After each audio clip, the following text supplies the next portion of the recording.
YouTube engine installation is pretty much self-explanatory, man.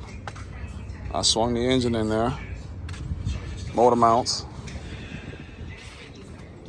Got to do the transmission mount, but I'm going to do that at a later date. And then I'm going to clean the engine all up, wire it all up.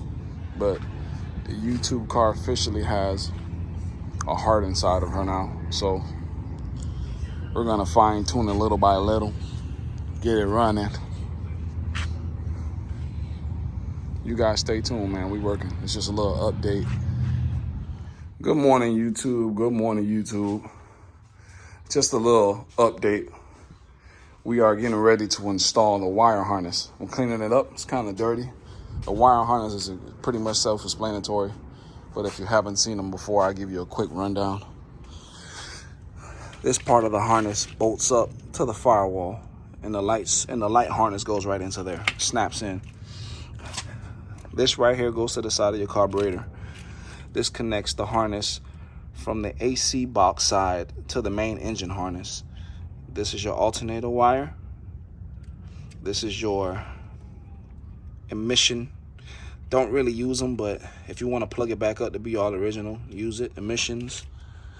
This right here is for your, I'll get back to that. I think this just is a test lead because it's right next to the compressor connectors. Another emissions wire. These wires right here connect to your starter. Another emission wire. This is your feed to your distributor. If you're going to use the coil, what I usually do is I cut this pink wire because I like running HEI distributors. This is for your oil pressure sensor on the back of the distributor. And then there's one more. This is for your coolant. The head's missing on it, but that's for your coolant temperature sensor. And then this is for your oil pressure sensor on the side of the block. It's not that difficult at all. That's the complete harness, which combines with the light harness. And the light harness is pretty much self-explanatory. This goes to your brake proportion valve. This goes to your wiper motors, along with this one. This here is for the light underneath the hood. It's an orange wire. This snaps right into there, and then I'm pretty sure you can see all this runs to the front of the car and connects to the headlights. So pretty much I'm just gonna clean up, wire it up. I gotta get this looking a little bit better than what it looks. Just keeping y'all updated. I'm gonna go ahead and clean the motor up, paint certain things up. I already did the bottom side of the motor. And yep, we're gonna get this thing rolling. Hopefully, now that I have a little bit of free time, I can get this car completed, hopefully by the end of the month. Let's see how that turns out. You guys stay tuned, man. We working. All right, guys, update on the wire harness. As you can see, it's installed there. A quarter drive socket ties it into the fuse block inside the car, connected to the wiper motor, and then that uncomfortable connection there as well. And then the engine harness loops over the top of the booster, comes back down, connects to the oil sending unit that's connected right there. Oil sending unit right there. Then the white wire connects to the tack. And then you have this wire that connects to the old style coil, the external coil. This is gonna get replaced because I'm gonna do an HEI distributor where the coil sits on top of the distributor itself. To me, it's more effective and it's more long lasting than the other ones. The other wire harness loops behind behind the distributor, and then it comes right underneath there, comes back up to the front, loops to your AC, another emission port here, comes to your alternator here, then loops underneath there where you can see that T right there, loops all the way back to the front to your AC compressor. That is how simple the engine harness is. It's not rocket science with an engine harness. It's pretty simple. Then you have the other harness that drops down, of course, that you know, that goes to the starter. That's the harness that goes to the starter. And you got to remove that 9/16 bolt off of the housing to get that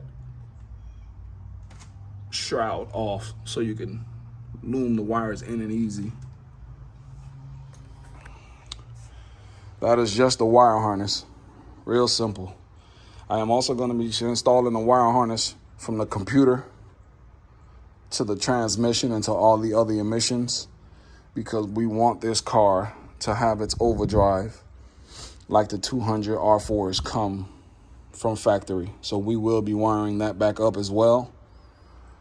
I want this car to be back to factory, and this is going to get cleaned up as well. It looks nasty now, but it won't look like that for long. You guys stay tuned, man. We working.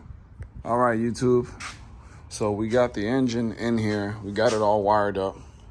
I'm gonna give it a start just to see if everything is working the way it's supposed to. I think I'm gonna have to do a correction to that pump. I saw it had a little bit of play, and that's something that we should fix and address now while I got the front end off. You see how I cleaned up everything, the valve covers, everything's cleaned up.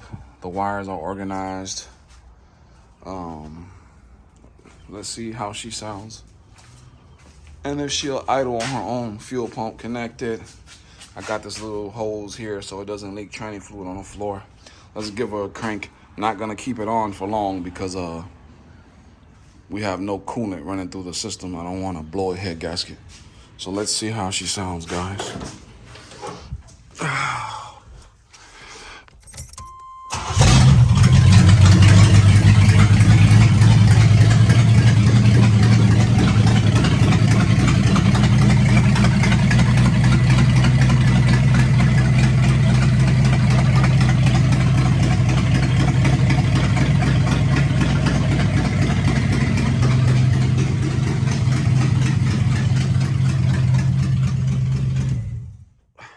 Sounds pretty good. So now we're gonna go ahead and fine tune a couple of other little things.